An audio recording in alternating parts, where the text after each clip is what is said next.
Yüreğini mənə möhkəm söykər. Hər çətində mənə güvənən oldun sən təkcə. Qəzəbimə sevgi cavabı verən o huzursan sən. Bilməzdim ki Tanrıdan gələn paysan sən. Ayağına düzəcəm qələbəmi mən görəcəksən sən.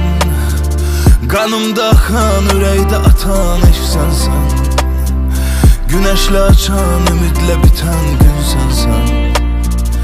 Bilməzdim ki Tanrıdan gələn paysan sən.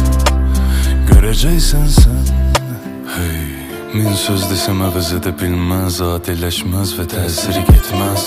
Minlərlə ulduz səmada, iki gözlərindəki işıq etməz. Qəlbimdəki izin dəyişməz, kimsə gəlib yerini ala bilməz. Nə qədər varam yanında, heç kim saçının telinə dəyə bilməz. Mənim yüksəlişim, düzəmim, həyatın uğrundakı tək seçimimsən. Sabahın təqvimində hər gün yanımda olacaq adamım sənsən. Bilirəm güvənirsən, əzizim qucağıma möhkəm sarıla bilirsən. Ən çətin günümdə yanımdaydın, hər şeyin gözəlinə layiqsən. Kürəyini mənə möhkəm söykər. Hər çətində mənə güvənən oldun sən təkcə. Qəzəbimə sevgi cavabı verən o huzursan sən. Bilməzdim ki Tanrıdan gələn paysan sən. Ayağına düzəcəm qələbəmi mən görəcəksən sən. Qanımda axan, ürəkdə atan eşqsən sən.